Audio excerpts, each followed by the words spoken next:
kita masih sangat membutuhkan listrik yang murah. Ketika revitalisasi, kita tidak hanya kembali mendapatkan listrik, tetapi kita panen SDM baru yang memahami energi terbarukan.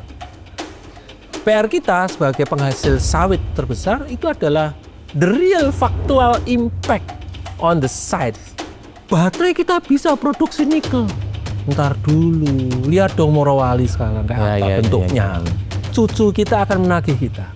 Itu bekas-bekas sawah itu mau diapain yang? Ya. Mbah mau diapain? Nah itu. Kita tidak bisa menyerahkan energi ke negara lain. No.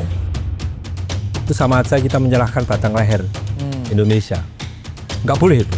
Kita butuh transisi. Nah, transisi inilah di situ kita diuji sebagai bangsa. Mau nggak kita gotong royong? Ya moga-moga pemerintah bisa kita jadikan tempat bersandar. Ya.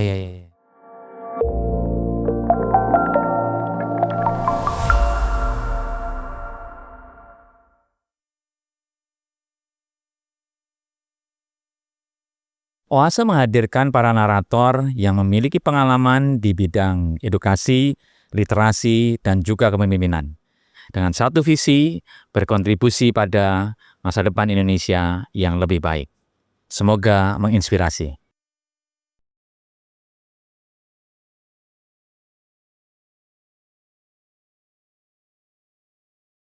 Halo teman-teman sekalian, senang sekali kita ketemu kembali di podcast Oase. Dan pada kesempatan episode kali ini, saya sangat berbahagia karena saya ketemu dengan sahabat lama saya.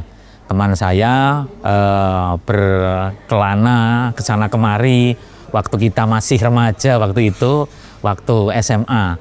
Saya bersama dengan Dr. Rahmawan Butiarto. Gimana Mas Wan kabarnya? Alhamdulillah, sesama Iwan. Iya, sesama Iwan. Senang sekali nih ketemu lagi dalam kesempatan yang berbahagia karena saya ingin ngajak ngobrol banyak hal. Tentu kiprahnya Mas Iwan ini di seputar isu-isu energi. Nah, saya ingin tahu nih, penasaran nih ya. SMA, terus kemudian kuliah di sipil, kita sama-sama di sipil, sama-sama tidak bekerja di bidang sipil. Saya ingin tahu nih, awal mula ketertarikan Mas Rahmawan pada isu energi itu kapan dan mungkin pada peristiwa apa ya? Oh ya, kalau secara dalam tanda petik formal itu kebetulan waktu di sipil saya lebih senang untuk mengambil konsentrasi hidro, air, ya. Air kemudian pantai dan seterusnya. Pada saat ada lowongan kerja, itu ternyata lowongan pekerjaan yang saya temukan, termasuk yang bukan pertama, tapi saya temukan akhirnya saya ikut tes. Itu mereka membuka semacam konsentrasi energi terbarukan.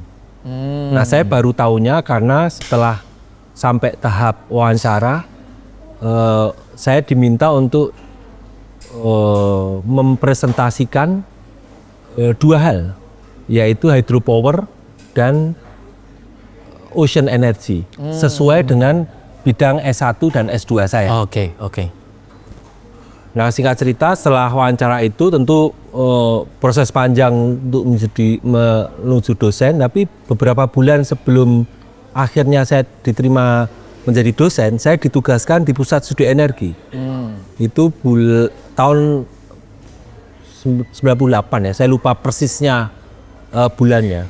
Nah, dari situ saya menjadi paham bahwa energi terbarukan itu challenging. Nah, aktivitas saya jalankan, survei hydropower ke lapangan, bahkan sebelum saya jadi dosen.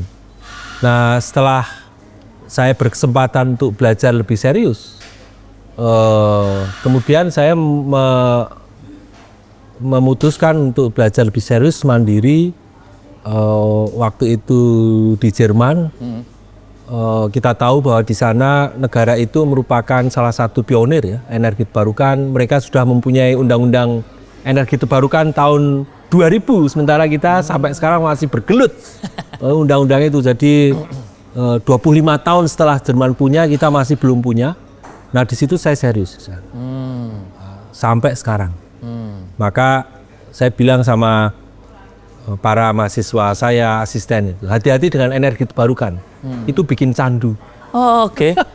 Nggak bisa keluar nanti. Nggak bisa keluar. Nggak bisa. Dan benar itu yang terjadi dengan saya. Kenapa nggak bisa keluarnya? Karena memang ini sebuah tuntutan masa depan, atau karena memang kita sudah seharusnya mulai bergeser ke sebuah sumber energi yang lebih ramah, lebih menuju ke bumi yang lebih baik itu, atau gimana? Kalau saya iya, itu ada dua hal itu yang secara formal memang harus diakui. Satu, energi itu adalah salah satu tulang punggung negara ya. Kalau satu negara energinya itu tidak kuat, sektor energinya tidak kuat, kemudian diserahkan pada negara lain dalam arti impor, maka negara tersebut dengan sangat mudah ditebang. Jadi itu energi, menjadi salah satu tulang punggung negara. Yang kedua memang betul masalah environmental. Nah, kita bisa panjang lebar, tetapi yang membuat saya merasakan nikmat yang luar biasa di energi terbarukan itu sebenarnya ada karakter desentralis yang disitu sangat kuat. Nah, kata-kata desentralis ini karena terkait dengan sifat sumbernya yang desentralis, ya kita bisa tahu matahari, angin, air, panas bumi itu jauh lebih tersebar dibandingkan sumber-sumber energi fosil. Berarti tempatnya sendiri untuk membangun infrastruktur untuk membangkitkan itu menjadi lebih tersebar. Tapi bukan itu sebenarnya yang menjadi saya merasakan sangat nikmat.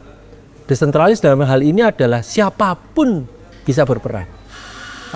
Oke. Dari pemodal yang sangat besar sampai orang-orang biasa, kaum mendang-mending, dan kita-kita semua, bahkan mahasiswa pun bisa berperan. Jadi sangat cair. Nah, saya merasakan disitulah sifat atau kalau kita memimpikan sesuatu yang egaliter, semua bisa berperan, semua bisa berperan dan bebas untuk mengutarakan masa depan saya harusnya seperti ini, kemudian didiskusikan dan seterusnya. Saya temukan itu di energi terbarukan. Oke. Jadi ya suasana bukan suasana ya, sifat cair desentralis dari energi terbarukan itu yang mungkin membuat saya jatuh hati. Jadi saya ingat kita kan memang orang yang sejak SMA itu selalu mikirin soal-soal kerakyatan seperti itu ya. Yeah. Artinya bahwa jatuh cintanya Mas Rahmawan ini ke energi terbarukan ternyata tidak lepas dari bahwa sifat dasar dari energi terbarukan ini adalah sifat dasarnya desentralistis gitu ya. Tidak kemudian elitis. Tapi saya kok melihat gini Mas, bagi sebagian orang dan mungkin saya juga melihatnya bahwa energi terbarukan atau renewable energy itu sekarang ini masih bersifat elitis gitu ya. Elitis itu tidak banyak orang yang kemudian mau sadar terlibat dalam hal yang paling dasar untuk orang itu kita ganti mulai melakukan sebuah konversi ke energi yang terbarukan. Ini Mas Rahman lihatnya gimana? Iya, itu menarik memang. Kita ini sekarang dalam fase transisi. Jadi ya kita tidak bisa melihat kita itu akan bisa switch 1-0, nggak bisa. Ini transisi. Nah, transisi itu gradual. Kata-kata gradual itu bukan berarti pelan-pelan. Karena kita bisa melihat dan secara saintifik itu memang kita bisa temukan di sangat banyak pustaka. Jadi transisi itu akan berlangsung menurut kecepatan. Jadi kecepatannya itu akan berbeda-beda, pilihan teknologinya itu akan berbeda-beda, dan seterusnya. Itu sesuai dengan konteks. Bahkan bukan hanya konteks negara, tapi konteks dari daerah masing-masing atau komunitas masing-masing yang melakukan transisi itu. Nah, yang menarik kalau saya coba tarik ke konteks Indonesia, kata-kata Mas Iwan tadi sangat tepat. Elitis dan masih belum, artinya bahkan mungkin masih ada yang ragu ya efektivitasnya. Itu sangat betul. Satu, kita negara yang sedang bertransisi, bukan hanya di energi ya, tapi di sistem besar pun kita bertransisi. Nah, yang menarik adalah kita mempunyai satu challenge. Financial capability kita itu sebenarnya nggak wah-wah banget ya. Artinya kita bukan negara yang berlimpah ruah uang dan sebagainya. Kita terbatas. Ada prioritas yang sangat banyak, yang lain selain energi, beban hutang kita ya nggak bisa dibilang remeh. Kemudian persoalan pengentasan kemiskinan juga masih PR besar ya. Nah, itu yang membuat kita membutuhkan energi itu sesuatu yang bisa terjangkau harganya. Nah, kebetulan yang kita punyai itu adalah kita dikaruniai oleh Allah itu adalah energi fosil.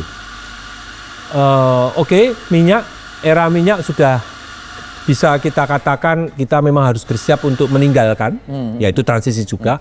Kita masih punya gas, walaupun tidak melimpah ruah. Yang kita punya itu adalah batu bara. Nah, batu bara itu memang menjadi tulang punggung karena apa? Teknologinya mature, pemainnya sudah cukup banyak, yang bisa juga cukup banyak. Bahkan saking banyaknya dicoba disebarkan, kemudian malah jadi konflik ya karu-karuan. Tapi kenyataan bahwa capacity, kemampuan finansial kita yang terbatas itu membuat kita harus mengelola batu bara dengan mengenyampingkan sekian banyak negatif impact. Dan itu ya kita tidak punya pilihan lain. Artinya kata-kata elitis itu ya wajar karena kita masih akan tergantung pada, atau kita bukan tergantung ya, kita masih membutuhkan batu bara itu dalam waktu yang sangat lama. Moga-moga tidak terlalu lama ya. Karena faktor yaitu batu bara itu bisa menyediakan listrik murah. Oke. Yang terjangkau. Tetapi dengan konsekuensi negatif impact yang memang kalau dalam bahasa lain kita memang belum akan menginternalisasi negatif externalities dari batu bara. Nah, itu satu. Nah, yang kedua kita melihat bahwa ini yang dianggap elitis, kita melihat bahwa kalau energi terbarukan itu ada sesuatu yang banyak impornya. Nah, itu juga menarik. Geothermal, kalau kita bedah itu banyak sekali komponen yang impor. Hydropower yang besar-besar ya, itu impor. Bahkan PLTS, fotovoltaik, itu banyak impor. Kita lupa sebenarnya kalau kita memberikan keberpihakan, kita bisa memulai dengan segera. Misalnya dengan PLTS, asalkan misalnya rezim pengadaan atau aturan pengadaan itu bisa sedikit kita geser, kita memberikan peluang bagi produk dalam negeri dengan kualitas sedikit rendah, kemudian kita kucurkan entah itu pendanaan dan seterusnya, kita bisa memulai misalnya dengan SMK membangun controller, inverter yang sudah bisa, itu bisa. Dan itu terbukti di hydropower muncul misalnya industri turbin yang bermunculan ya. Ya walaupun kita belum bisa punya turbin gede-gede. Maksudnya adalah ketika kita melihat energi terbarukan kok jadi elitis karena kita melihat yang besar-besar. Dan kita tidak dengan cepat mengejar ketertinggalan kemampuan industri kita ini. Nah, itu yang menjadi elitis. Dan kalau kita melihat energi menjadi sangat elitis karena kita ya sekarang yang masuk listrik kan memang modal kuat, negara dan seterusnya. Walaupun sekarang pemain-pemain kecil, menengah itu juga sudah bertumbuhan. Jadi bisa sangat dimengerti ketika orang mengatakan bahwa energi, termasuk energi terbarukan itu elitis. Walaupun sebenarnya kalau kita mencoba, kita mau shift sedikit, dengan segera pemain kecil itu bisa bermain. Bukan hanya sebagai konsumen, bukan hanya sebagai pembangkit listrik, Ya, ya. tapi juga produsen komponen-komponen, tentu bertahap. Ya. Saya lihat atau ada pendapat yang mengatakan bahwa bukan pada sisi penyediaan komponen teknologi ataupun infrastruktur Ya.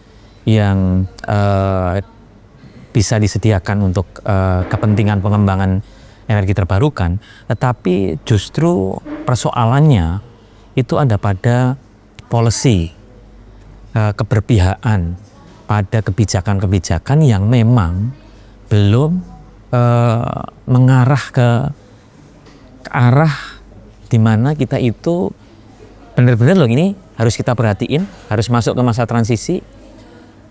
Gimana pendapat Mas Iman soal ini? Secara formal sebenarnya negara kita itu diakui sebagai negara yang mempunyai regulasi yang cukup baik untuk transisi energi. Walaupun kita juga dinilai belum optimal untuk bisa mendorong transisi energi itu menuju energi terbarukan. Sebenarnya energi terbarukan itu kan part of energi transisi. Jadi masih ada misalnya kalau efisiensi energi itu bagian penting juga dari transisi energi. Tapi memang wajah dominannya itu atau ekspektasi kita itu kan bergesernya dominasi energi fosil ke energi terbarukan. Itu betul. Tapi kembali lagi regulasi kita itu sudah lumayan. Walaupun di sana sini masih muncul. Memang betul. Salah satu hal yang kalau saya boleh mengatakan yang belum optimal itu adalah dorongan industri nasional untuk segera bisa memenuhi komponen. Satu yang kita tadi bicarakan. Yang kedua, energi terbarukan sama seperti proyek-proyek yang lain itu punya sekian banyak risiko. Kebetulan misalnya satu tahun ini saya diminta bantuan untuk mengupas apa saja risikonya itu, risiko industri atau proyek energi terbarukan dan bagaimana melakukan de-risking, termasuk dari sisi keuangan, termasuk dari sisi policy. Nah, itu yang belum optimal. Sementara energi terbarukan karena watak ya sama. Kita kalau menghadapi sesuatu yang relatif baru itu kan ada persepsi ya, karena kita belum begitu mengenal. Sama di energi terbarukan sejumlah teknologi yang ada karena itu baru menghadapi persepsi risiko. Memang ada risiko, tapi ada persepsi risiko yang itu melebihi faktual risk. Nah itu regulasi di sana memang belum optimal. Sekarang kita menuju ke sana. Termasuk di sana itu merambat karena kita belum optimal di dalam memberikan de-risking terhadap proyek energi terbarukan, maka merambat pada appetite, keinginan untuk membiayai proyek-proyek industri. Kalau pembiayaan dari pembiaya sekian banyak institusi, tidak hanya perbankan nasional, ya, perbankan internasional dan institusi keuangan yang lain itu masih kurang, ya bisa kita bayangkan karena APBN kita itu terbatas kemampuannya, maka tidak bisa segera meningkat signifikan.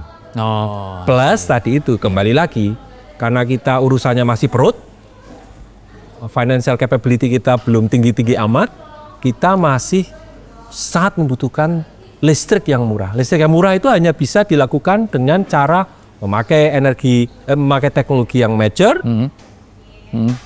Sejumlah negatif impact itu masih di-externalize, jadi belum diinternalisasikan. Itu bukan masalah diabaikan ya, tapi memang nggak mampu menginternalisasikan. Yang kedua, yang berikutnya, mampu ditutup dengan subsidi. Tiga hal tersebut kalau nggak bisa dilakukan ya memang nggak bisa mengangkat. Nah itu memang kalau saya mengatakan bukan masalah harga yang murah. Dan sebenarnya orang mengatakan affordability.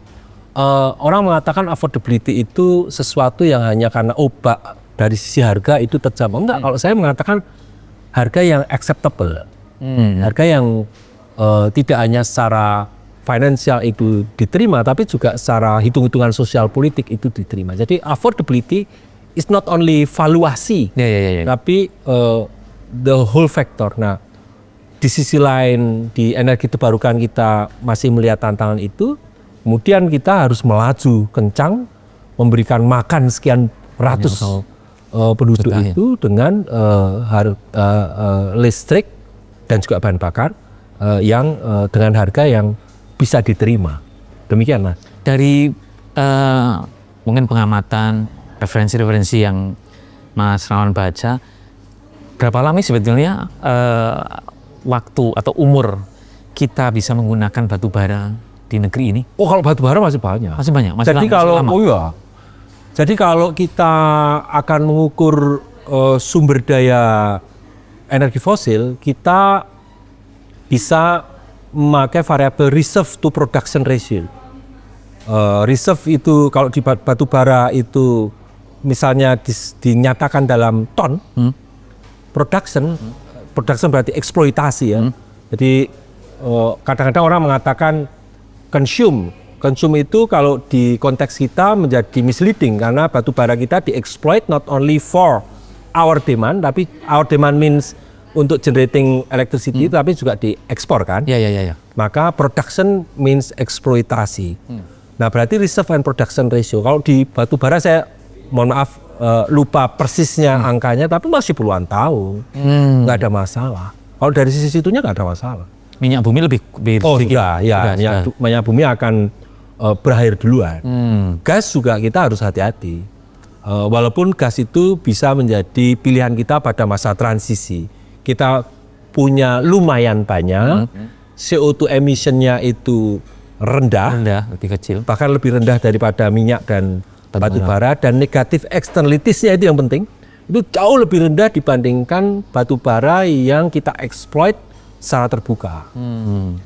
Itu gas kita punya, tapi kita tetap harus hati-hati ya, harus hati-hati. Artinya kita harus prepare juga. Someday kita nggak bisa pakai gas dalam negeri ya.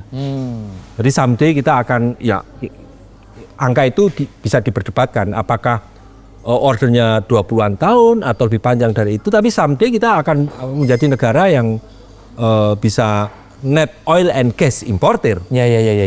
Tapi batu bara masih panjang. Cuma permasalahannya kalau batu bara ya segenap negatif externalities-nya itu yang menjadi tantangan. Jadi buat Indonesia tantangan memakai lagi-lagi lepas dari batu bara itu berhasil memberikan listrik yang dengan harga yang bisa diterima ya. Tapi sebagai negara yang dikaruniai Allah reserve demikian luas di batu bara, tantangan kita terhadap energi fosil itu ada dua sebenarnya. Nah itu yang sering dilupakan, yaitu adalah reduksi CO2 emission dan mengurangi the real factual negative impact oleh energi fosil itu. Nah yang kedua itu tidak dipunyai oleh negara-negara lain yang energi fosilnya dia hanya ngimpor. Jepang misalnya, Jerman misalnya, atau Jepang lah. Jerman mungkin nggak kontekstual untuk batu bara. Misalnya Jepang misalnya, seandainya Jepang itu mengimpor batu bara, maka kewajiban dia, global responsibility dia itu decreasing the CO2 emission.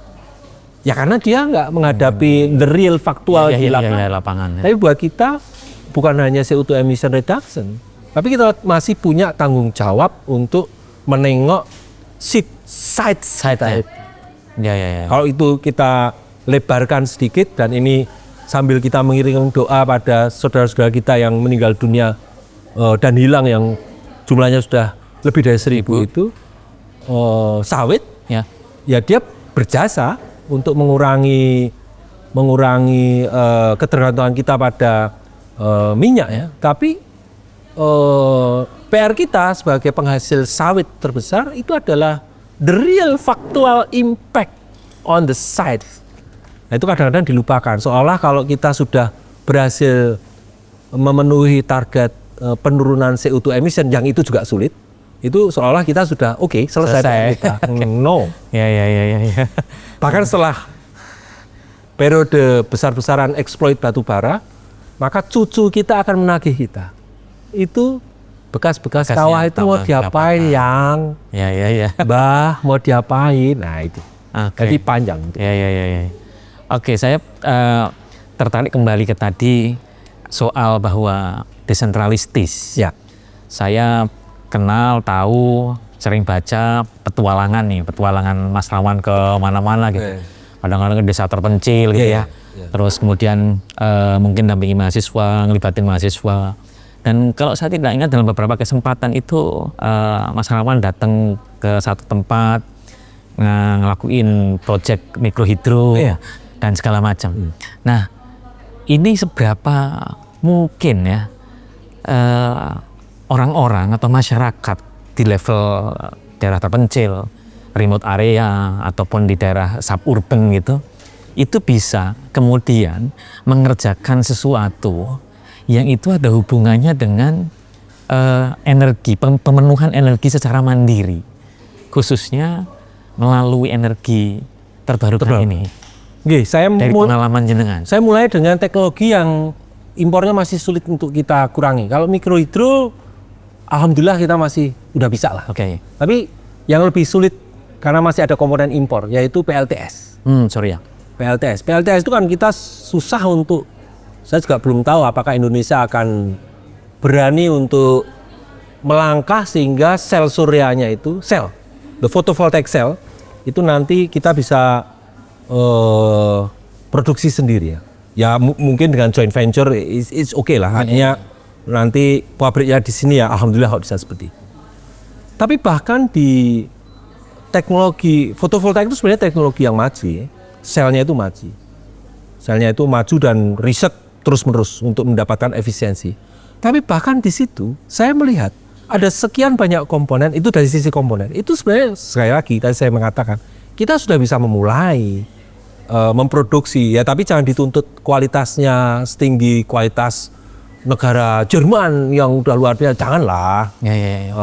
Kualitas inverter, controller, ya kalau rangka dan sebagainya pasti ya. Itu sudah bisa. Bengkel-bengkel lokal, bahkan kalau saya sudah menulis lama itu SMK itu yang sudah punya bengkel untuk pengajaran, itu bisa. Sekelas itu bisa. Artinya ya bukan ya nggak bisa dong kita bersaing dengan yang floating PV Cirata, wah itu udah raksasa ya. Tapi untuk 15 kilowatt peak dan itu bisa sudah. Apalagi untuk rooftop skala rumahan gitu. Iya itu bisa. Dan yang menarik adalah karena tadi menyinggung petualangan kami. Ada satu periode kami mengadakan, kami diberikan amanah untuk membangun kapasitas daerah terpencil untuk melakukan green business. Green business. Jadi bukan energi terbarukan ya, tapi green business. Tapi karena daerah terpencil itu tidak mempunyai pasok listrik yang memadai, maka kami mengintroduce energi barukan. Kami pilihlah PLTS karena waktu itu yang paling fleksibel. Yang menarik adalah proyek itu ada di Sumatera, salah satu tempatnya di Jambi. Kami di sana akan memasang 300 sekian. Maka komponen yang akan kami pasang di sana itu kami tarik. Ya sebenarnya bisa aja dari Jakarta langsung kita kirim, tapi kami tarik ke Jogja. Ribuan komponen itu kami tarik ke Jogja untuk memberikan kesempatan. Kayaknya lebih dari 20 deh orang yang akan belajar. Jadi dia perakit. Merakit dalam modul-modul yang siap pasang. Sementara itu kami menyiapkan untuk lokal, komunitas lokal, kami magangkan. Jadi nggak hanya latih, kami magangkan di Jogja. Komunitas lokal itu artinya yang akan terpasang ya, akan pasang. Jambi itu ya. Nun jauh di sana. Jadi waktu itu kami kalau ke sana harus flight, jalan darat, kemudian naik perahu melalui anak-anak sungai. Kami magangkan. Nah begitu kami kirim, yang ngirim ini adalah, wah itu kami nyewa gudang gitu. Nyewa gudang. Yang rakit itu tidak hanya mahasiswa, dan kalau mahasiswa tidak hanya mahasiswa teknik. Oke, kami kirim di sana ada banyak komponen yang mereka yang masak. Mereka yang masak. Kami tentu tim kami harus memasang directly, kami pasang dengan tangan kami untuk komponen yang sangat mahal dan seterusnya. Nah itu menunjukkan kalau kita telaten mereka udah bisa. Apalagi yang hidro. Hidro itu komponen-komponen lokalnya jauh lebih banyak dibanding mikrohidro ya, mohon maaf. Mikrohidro. Kalau mini sudah mulai agak berat ya. Kalau mikro itu bisa. Nah, disitulah letak sebenarnya ketelatenan kita untuk membangkitkan kemampuan itu. Sebenarnya kita punya momentum ini. Ya. Di sangat banyak tempat ada PLTS yang mangkrak. Oke. Banyak itu. Nggak apa-apa, kita akui aja karena itu part of our period dalam belajar, nggak apa-apa. Ya. Tapi PLTS yang mangkrak itu kalau bisa direvitalisasi, bagus. Tetapi cara merevitalisasinya itu ya agak sabar. Dalam arti sebelum katakanlah satu PLTS, katakanlah size-nya ukurannya 15 kW peak atau 20 kW peak, cukup besar sih. Ya nggak besar-besar amat, tapi cukup besar. Nah, maka sebelum kita merevitalisasi, bisa saja kita melatih terlebih dahulu. Gak usah banyak-banyak lah. 5 atau 10. Atau kalau 10 terlalu banyak, dianggap ya selimo ya. 5. Kita latih. Nah, mereka itu yang menjadi backbone dari revitalisasi PLTS ini. Tentu komponen bisa kita datangkan dari Jawa misalnya. Ya. Tapi orangnya yang mengerjakan itu konjok lokal, teman-teman lokal, sambil dilatih komponen itu apa saja. Jadi dari sekian banyak PLTS yang mangkrak itu, ketika revitalisasi kita tidak hanya kembali mendapatkan listrik, tetapi kita panen SDM baru yang memahami energi terbarukan. Kalau saya boleh menyebut lagi, momentum yang tepat untuk ini itu adalah dedieselisasi PLN. Kita apresiasi lah untuk PLN yang memang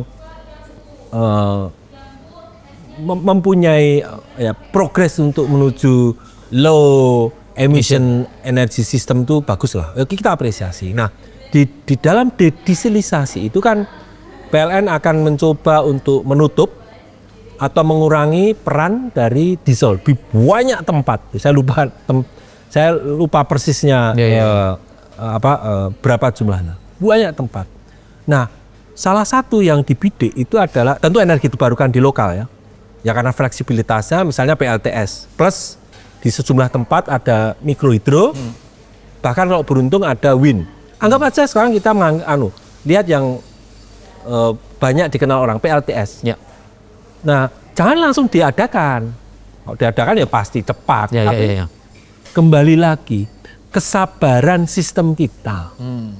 Untuk memberikan tempat tidak hanya sebagai pengangkut, pemasang, tapi dilatih sedikit, kemudian mengenal lebih sedikit, sehingga nanti siapa tahu itu menjadi mitra PLN di lokal itu untuk operation maintenance.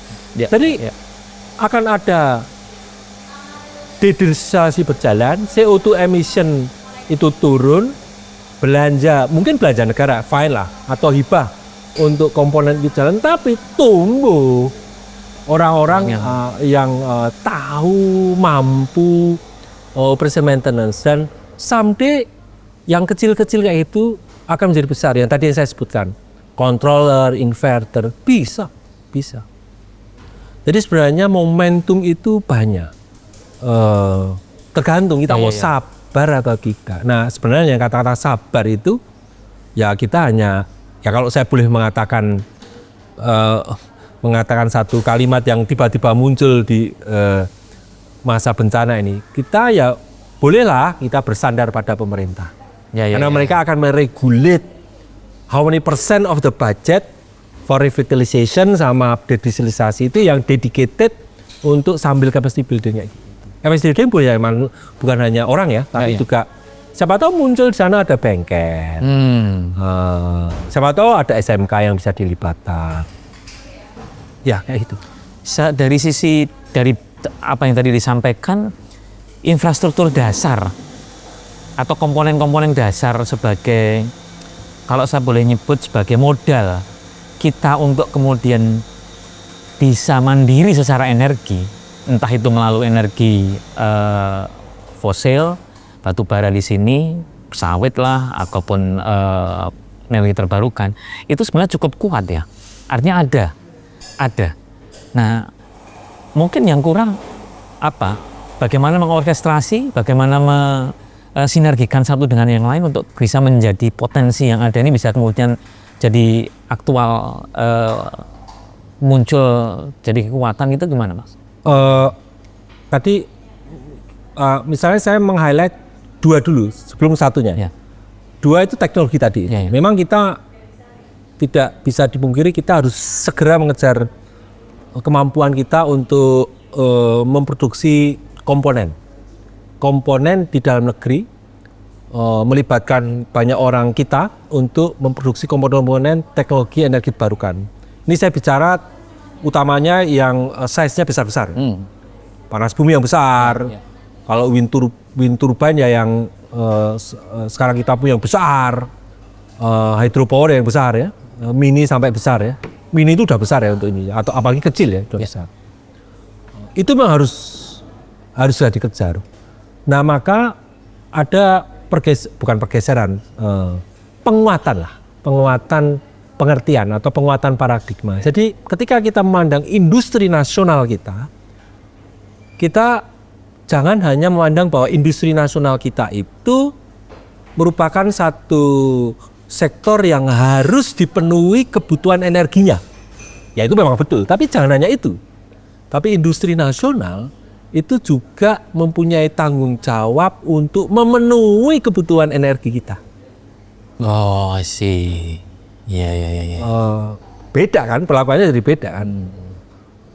Jangan seolah-olah industri nasional, wah aku butuh energi dong, supply. Ya itu memang iya. Itu kan memang engine of development kita. Tapi dia juga harus kita beri amanah. Karena hanya dari sektor industri ini, komponen dalam negeri itu bisa tumbuh. Maka dia harus dikasih tanggung jawab itu. Yang kedua masalah keuangan memang. Sudahlah kita nggak bisa bermimpi bahwa APBN kita akan mampu memenuhi kebutuhan transisi energi yang huge. Wah besar banget, nggak mungkin lah APBN kita nggak mungkin lah. Apalagi dengan prioritas yang lain. Maka satu-satunya jalan itu adalah mengencourage sumber non APBN yang banyak itu. Kembali tadi masalah de-risking, masalah transparansi di sana sini. Kami saat ini sedang mencoba untuk membangun misalnya tata kelola transisi energi yang lebih bersih dalam arti dari sisi corruption itu bisa kita perkuat tata kelolanya, de-risking, credit enhancement dan seterusnya. Karena hanya dengan itu maka pembiaya, investor baik dalam negeri maupun luar negeri itu akan makin bersemangat ya. Karena risiko pasti ada, tapi mereka menganggap bersama sistem yang sehat risiko itu bisa termitigasi. Kalau dari sisi uang kan ya kita harus paham dong, mereka akan menambah uang kan berarti risk itu harus, kalau dalam bahasa lebih spesifik, risiko itu sudah teralokasi dengan baik. Jadi alokasi risikonya sudah terdefine bagus bagus. Nah berikutnya sebenarnya yang nomor 3 ini yang jarang kita angkat di nasional, itu sebenarnya kita memaknai apa sih transisi energi? Kalau transisi energi itu kita maknai sebagai persaingan dari pemain besar, saudara-saudara kita yang diberi amanah saat ini mengelola reserve energi fosil, kemampuan investasi membangun power plant dan seterusnya. Kalau itu dianggap dia harus bersaing dengan energi terbarukan, wassalam, negara kita itu nggak akan mungkin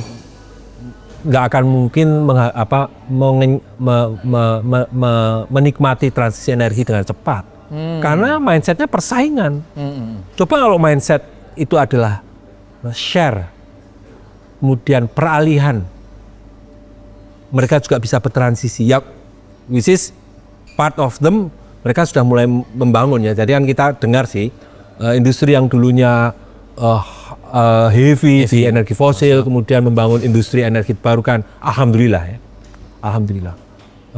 Atau kalau kita bisa melihat di konteks global itu ada yang namanya renewable energy sourcing enterprise. Itu adalah perusahaan yang bukan memproduksi energi, tapi dia mengkonsum, tapi dia mengubah sistemnya dari konsum hampir 1% energi fosil menjadi konsum sebagian besar, bahkan the whole itu energi terbarukan. Jadi renewable energy sourcing enterprise misalnya seperti itu.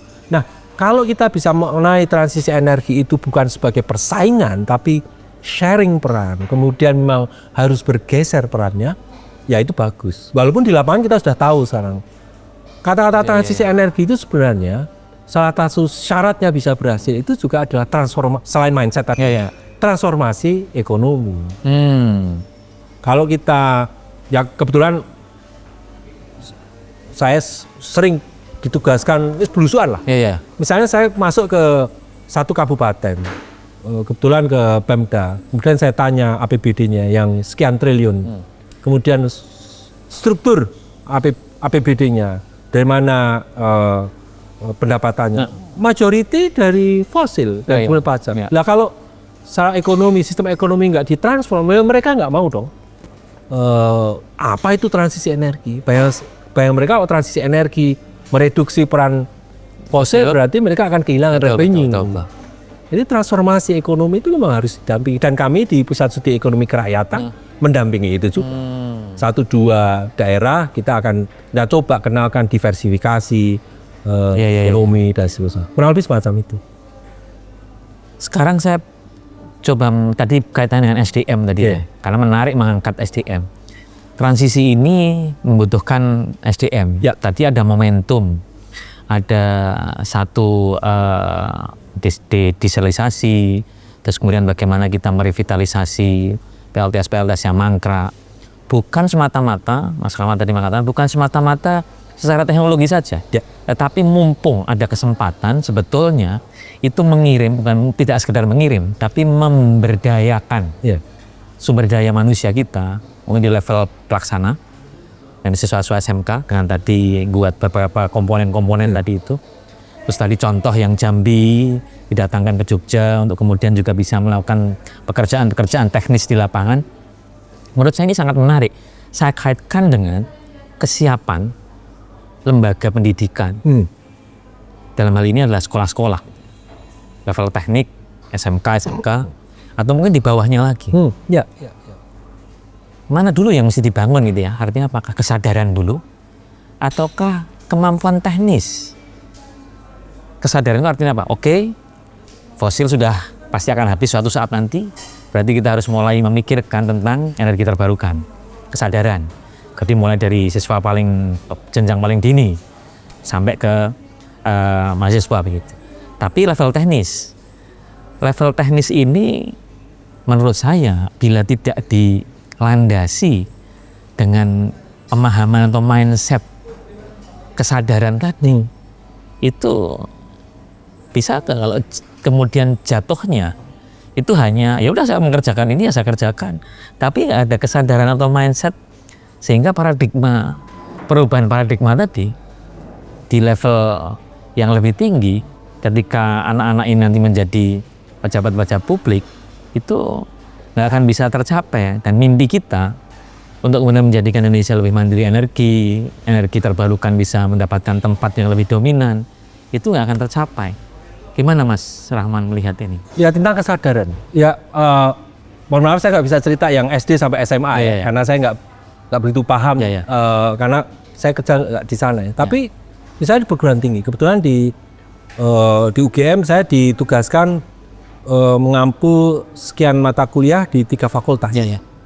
Fakultas Teknik, Humbis di sana, Fakultas Ekonomika Bisnis, dan ada mata kuliah Sosiologi Energi yang dulu bareng-bareng dengan dosen sosiologi kami bangun, kemudian sampai sekarang berjalan bagus.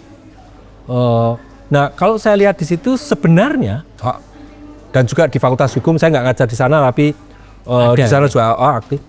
Nah sebenarnya dengan sekian banyak kejadian yang ada itu men-trigger mahasiswa akhirnya mencari sebabnya dan seterusnya, bahwa dan kesadaran atau at least mereka mengenal kata-kata transisi energi itu sudah meluas.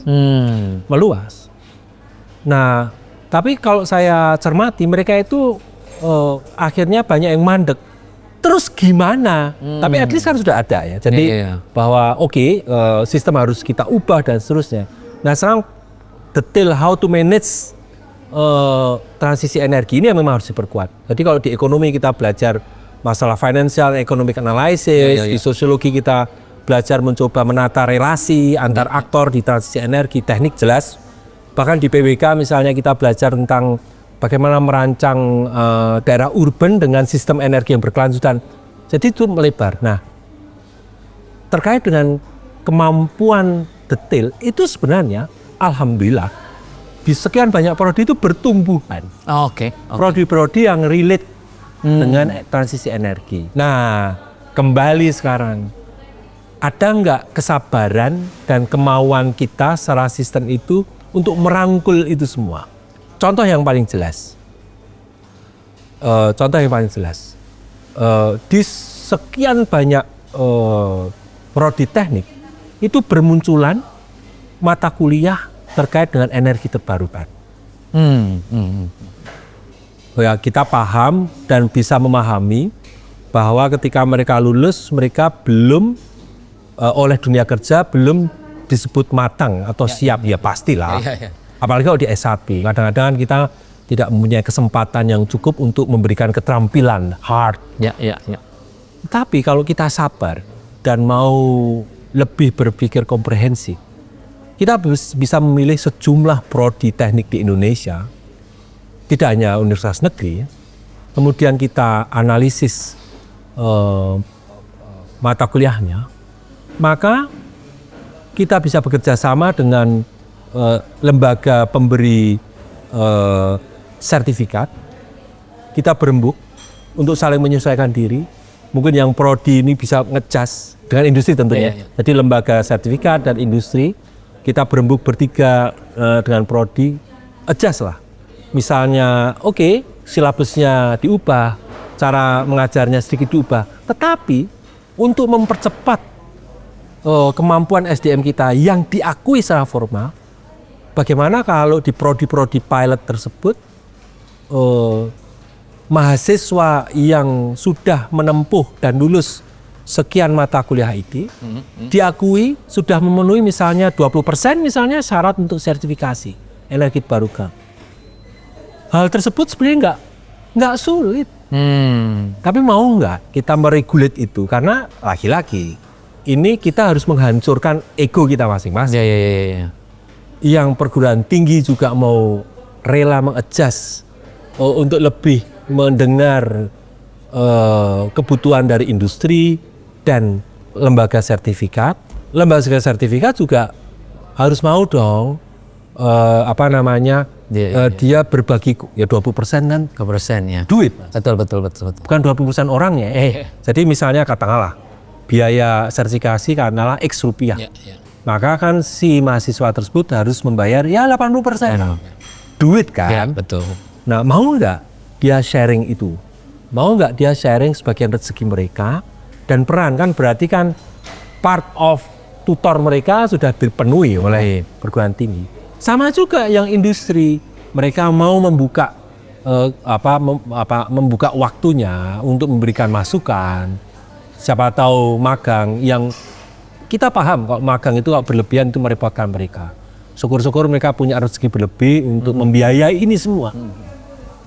Jadi sebenarnya kalau kita mau atau kita berazam sangat kuat untuk significantly increase our human resources, ya harus telaten. Harus tadi itu transisi energi itu adalah episode berbagi peran, menghancurkan ego masing-masing. Ini yang bisa nggak kalau saya sebut sebagai kesabaran sistem? Ya. Kesabaran sistem itu adalah terjemahannya tadi berbagai macam itu. Betul. Jadi kalau kesabaran bukan hanya masalah kesabaran itu aku segera tercapai, tapi misalnya gini, ya itu tadi kesabaran masing-masing untuk merelakan sebagian KPI-nya itu mungkin bisa dicapai dengan waktu yang sedikit berkurang. Misal, betul. Atau misalnya target profit misalnya itu sedikit berkurang. Ya yang kita butuhkan kan hasil yang optimal untuk bangsa ini. Tapi ya dirijennya harus ada. Dirijennya harus ada. Ya moga-moga pemerintah bisa kita jadikan tempat bersandar. Nah, sekarang masuk ke soal ekonomi. Berarti juga energi ada hubungan dengan ekonomi. Mas Rahman melihat ekonomi linear dan ekonomi sirkuler. Oh ya. Nah ini gimana nih relasinya dengan obrolan kita dengan tentang energi terbarukan ini ke masalah ekonomi sirkuler? Menarik sekali. Saya mau ngambil contoh yang terkini. Ya. Orang menganggap itu waste to energy. Yang kemudian saya mengatakan, saya tidak ragu-ragu mengatakan alhamdulillah diambil alih oleh negara melalui Danantara. Waste to energy. Tapi kita harus melihat ini menjadi bagian dari satu kesatuan besar dari belum berhasilnya kita untuk memanage limbah, utamanya limbah di urban. Maka semoga kita cukup bersabar. Sembari negara itu mengucurkan duit yang sangat banyak untuk membangun instalasi di ujung, saya mengatakan di ujung, waste to energy, misalnya insenerator itu kan di ujung dari rantai pengelolaan limbah perkotaan, mulai dari rumah dan segala jenis sumber sampah, kemudian sepanjang proses sampai sebelum landfill, sebelum TPA itu mungkin diolah menjadi energi, itu kan di ujung ya. Hampir di ujung. Nah moga-moga sistem ini cukup bersabar, tidak hanya berfokus pada pemberian dana yang bersyukur, moga-moga berhasil, ini dibangun, kemudian ada subsidi, ya subsidi jelas, ada 20 sen US dollar per kWh itu cukup besar harga listriknya, berarti kan harus disubsidi untuk mencapai sekitar saat ini hampir 1.500 ya, harus subsidi, moga cukup besar. Tapi kata-kata kesabaran itu moga-moga sistem ini cukup sabar untuk bisa tidak melupakan, nggak tahu berapa puluh ribu saudara kita yang hidup dari proses sampah ini. Nggak tahu apakah mereka akan diintegrasikan menjadi staff dan seterusnya. Teman-teman di lapangan atau sistem ini akan moga-moga dikaruniai kesabaran dan kecerdasan luar biasa untuk mengintegrasikan. Tapi balik pada sirkuler, kalau kita bisa sabar seperti itu, maka kita bisa menyuburkan bank sampah dan seterusnya. 3R itu. 3R. Nah, itu adalah salah satu contoh kecil bagaimana kita ini sebenarnya mendapatkan momentum. Ini moga-moga dana, kita akan mendengar dana Danantara. Siapa tahu ada dana juga yang cukup melimpah untuk ngopeni ini. Jadi kalau saya sendiri mengatakan, oke, fine, buka jadi mahal. Iya, ini mahal, tapi ini adalah ongkos. Karena ongkos yang harus dibayar karena puluhan tahun ini kita mengabaikan masalah sampah. Jadi kan eksternal, jadi orang menganggap bahwa mengabaikan negatif impact itu bisa disembunyikan, tapi someday, somewhere itu harus dibayar tuntas. Dalam konteks sampah, sekarang kita harus membayar mahal, moga-moga berhasil. Ya kembali kita mengirimkan doa pada Sumatera. Ini adalah bagian periode membayar karena sementara sekian tahun ini kita mengabaikan negatif impact. Nah itu, jadi sirkuler akan muncul sebenarnya di waste to energy yang harus sebenarnya yang nggak adil juga kalau kita harus pahami. Pemerintah juga harus mampu. Saya boleh dong mengatakan harus atau semoga lah biar menjadi lebih halus. Pemerintah semoga bisa mengkomunikasikan ini. Ini fokusnya bukan waste to energy nih. Ini adalah waste management yang selama ini sudah kita abaikan. Ya kalau saya dikatakan emang penting, penting banget. Coba deh kita keliling di sekian puluh kota di Indonesia. Wih, sampah di mana-mana. Sampah di mana-mana. Bahkan di ibu kota provinsi, nggak perlu kita sebutkan. Mungkin yang bersih hanya di bagian tertentu yang sangat kecil. Protol keluar dikit, sampah. Kadang-kadang malah di dalam. Disingkirkan. Kita lihat Hanya disembunyikan. ada beberapa waktu yang itu kan di beberapa titik. Di Jogja itu kan di Ring Road, bukan di Janti itu kan masih. Itu kan ya belum berhasilnya kita. Nah, ya kita paham bahwa Nah ini yang masalah kontrak ya, kontrak harus sekian ratus atau 1.000 ton per hari harus masuk harus dipenuhi oleh Pemda dan seterusnya. Moga-moga itu tidak melupakan sekian banyak orang Jogja mungkin ya saya nggak tahu sekian ratus atau sekian ribu orang yang itu. Disitulah sebenarnya kembali ke energi terbarukan. Sifat desentralis itu. Jadi ini sebenarnya kesempatan besar kita tumbuh bersama. Sama yang kita di awal tadi.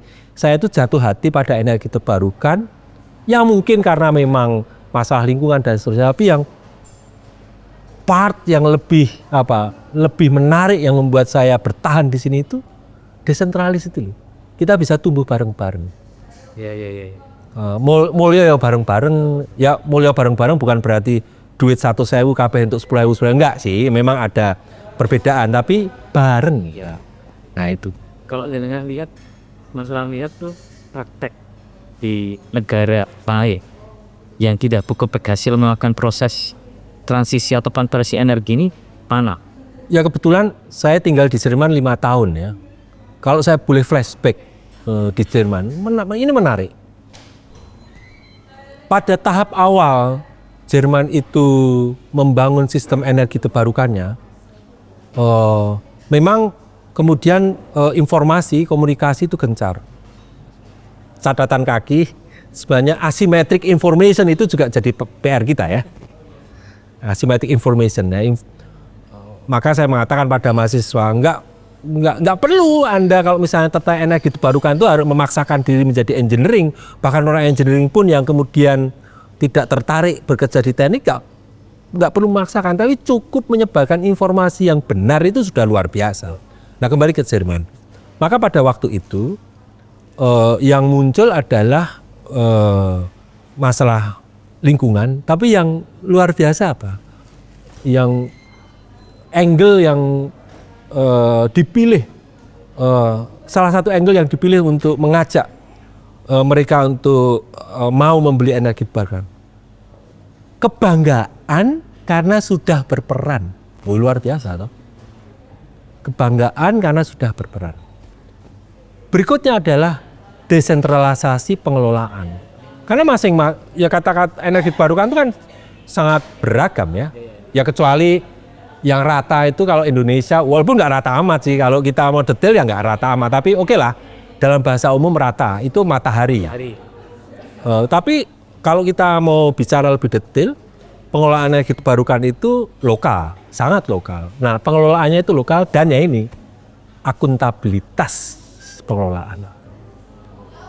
Contoh, ketika kita pengen, ya Indonesia belum masuk ke sana ya. Ketika kita pengen ada pasar, kalau pasar bebas mungkin nggak populer di sini ya. Atau misalnya gini, pasar yang sudah optimal, artinya nanti konsumen bisa tahu, dia bisa memilih atau bisa tahu harga produksinya berapa, kan berfluktuasi ya. Harganya yang bisa dia beli, kapan dia harus beli, kapan dia harus nge-charge. Kalau sekarang electric vehicle ini sebaiknya nyetrumnya pada jam berapa dan seterusnya. Itu kan transparansi harga kepada publik. Nah saya melihat di saat itu di Jerman, saya ambil contoh satu itu aja lah. Itu informasi yang clear, kemudian angle, ya kita bisa memilih angle yang lain ya. Tapi yang waktu itu angle yang dipilih itu adalah salah satu yang muncul ada kembang. Ayo dong kita bangga karena sudah berperan. Pada saat itu ya masih jarang kan. Dan kemudian tata kelola yang hebat. Ya dibuktikan Erneuerbare Energiegesetz, Undang-Undang Energi Terbarukan itu kalau nggak salah tahun 2000. Tahun 2000 loh. 25 tahun yang lalu. Jadi itu sudah ada. Mindset system sih, mindset system. Ya seperti dia, ya terlepas dari masalah di sana partai hijaunya kan kuat ya. Tapi lepas kita punya partai hijau atau enggak, tapi ya dalam bahasa umum ya transparansi tata kelola itu. Ya kita butuh dong. Ya. Kita butuh itu. Di tengah dunia yang saling terhubung satu dengan yang lain, satu negara punya ketergantungan pada negara lain dalam konteks geopolitik yang sekarang demikian kuat satu negara dengan yang lain. Gimana Mas Rama melihat dalam konteks kemandirian energi di tiap-tiap negara dalam konstelasi yang sekarang ini? Saya ingin minta pendapatnya Mas Rama. Oke, matur nuwun. Kembali pada prinsip awal tadi itu. Energi itu merupakan satu sektor yang menjadi salah satu tulang punggung negara. Kita tidak bisa menyerahkan energi ke negara lain. Begitu kita serahkan kemampuan energi itu ke negara lain, maka itu sama aja kita menyerahkan batang leher Indonesia. Nggak boleh itu, nggak boleh. Nah, yang patut kita pertimbangkan adalah tadi Mas Iwan mengatakan saling keterhubungan. Maka patut kita renungkan dan saya mencoba mengerti. Sangat boleh jadi kita memang tidak perlu memaksakan kata-kata swasembada. Oke. Dalam arti nggak perlu kita paksakan the whole energy demand itu bisa kita supply dengan tangan kaki kita sendiri semua. Uang, resource, teknologi nggak perlu. Itu patut kita lihat. Tetapi kita melihat, saya perkenalkan ya, tadi saya malah belum menyebutkan trilema energi. Jadi kalau di dalam sistem energi kita bisa memandang itu juga dari sisi trilema energi. Yang satu sisi itu bisa disebut akses energi, energi security, atau intinya dipenuhi. Oke. Orang bisa menyebut akses, kadang-kadang menyebut security. Yang berikutnya mulai, orang kadang-kadang menyebutnya itu ada harga yang affordable. Kalau saya mengatakan gimana kalau kita acceptable? Oke lah, affordable nggak apa-apa, asal dengan catatan kaki ini bukan hanya masalah negara. Bukan masalah harga, mohon maaf, harga. Ya affordable itu bukan hanya masalah dari sisi negara, tapi di situ ada pertimbangan politik, sosial dan sebagainya. Berikutnya yang relatif baru dibandingkan dua hal ini adalah sustainability, environment. Kalau di kita sih sustainability juga, environment ini juga kita anggap sebagai social acceptability kan. Nah, kalau kita mempunyai kekuatan memenuhi triangle ini, bagus. Itu sudah bagus. Nah, yang menjadi titik rentan itu adalah jika kita mengorbankan trilema ini. Pertanyaan kritis gitu. Ketika kita bisa memenuhi listrik kita dari batu bara, murah dan seterusnya, listrik jelas bisa dipenuhi, batu bara melimpah, affordable jelas, plus subsidi. Bagaimana dengan sustainability? Maka menurut saya nggak bisa kita hanya menyandarkan pada itu, karena kita mengorbankan satu kaki dari trilema energi itu. Saya sangat setuju bahwa sawit misalnya, itu bukan satu-satunya, tapi itu bagian dari ikhtiar strategis kita untuk mengurangi ketergantungan kita pada minyak. Tetapi kalau kita lakukan secara serampangan, kemudian kita harus membayar sangat mahal, bahkan setback puluhan tahun, atas nama penyediaan biofuel, apakah itu yang bisa kita namakan kita berarti bisa membanggakan diri kita itu mandiri? No, karena ada satu kaki kita korbankan. Maka kalau kita bisa melihat situ, muncullah energi terbarukan, mampu menjadi salah satu opsi yang bisa kita kita jadikan pertimbangan kuat ya. Ya kalau saya sih, bolehkah kita menawarkan bahwa energi terbarukan bisa di mainstream? Walaupun orang mengatakan loh nanti environment sawit gimana, itu juga energi terbarukan. Iya, itu tata kelola. Jadi dalam konteks hubungan antar negara memang rasanya kita tidak perlu memaksakan swasembada energi. Maka orang mengatakan cukup itu tahan. Tapi ntar dulu. Kalau kita sekarang LPG masih berdarah-darah, subsidi, kemudian sebenarnya harga listrik ini sekarang masih berdarah-darah karena ada subsidi dan seterusnya. Ya tentu ini PR kita ya. Tentu kita belum bisa memenuhi kriteria itu. Apapun namanya, mandiri energi. Tapi saya memang saya bukan orang yang memaksakan diri swasembada. Tapi bolehlah kalau kita mengatakan, oke, kita nggak swasembada energi. Tapi tidak berarti ya sudah impor aja. Boleh dong. Masuk geothermal yang melimpah itu kemudian turbin, instrumentasi, sensor, itu impor ya nggak gitu juga sih. Kurang lebih kayak gitu. Baterai misalnya, baterai kita bisa produksi nikel. Ntar dulu, lihat dong Morowali sekarang kayak apa bentuknya. Negatif impact. Negatif impact yang kita belum internalisasi. Kalau kita terlambat, someday Morowali itu akan membayar. Seperti halnya sekarang yang terjadi di Sumatera Utara, Aceh dan Sumatera Barat. Dan bukan hanya masalah fisik ya, ketegangan sosial dan seterusnya. Jadi trilema energi inilah yang menurut saya patut kita renungkan ya. Ini bukan hanya masalah swasembada energi ini. Ya nggak apa-apa, kita impor nggak apa-apa, asal jangan tergantung. Oke. Dan memang yang contoh kalau kita moga-moga tidak ya. Kalau kita ini sangat tergantung, someday menjadi sangat tergantung pada minyak dan gas dari impor, kita ini harus prepare terhadap fluktuasi harga dua komoditas itu. Minyak dan gas kan nggak karu-karuan. Kita prepare nggak, bisa memitigasi nggak? Mitigasi. Ya sekarang kan kalau naik subsidi, tapi antar dulu postur APBN kita lihat dong. Seperti apa? Subsidi energi kita seberapa besar. Berarti kalau kita tarik, apakah kita sekarang sudah mandiri? Saya masih jauh ya. Oke, Mas Rahmawan, closing statement. Apa yang bisa jangan sampaikan sebagai closing statement dari obrolan kita yang luar biasa ini? Sudah 60 menit lebih. Terima kasih Mas Iwan sudah mengangkat ini. Jadi kalau saya boleh mengatakan energi itu satu betul, kita harus kuat lah.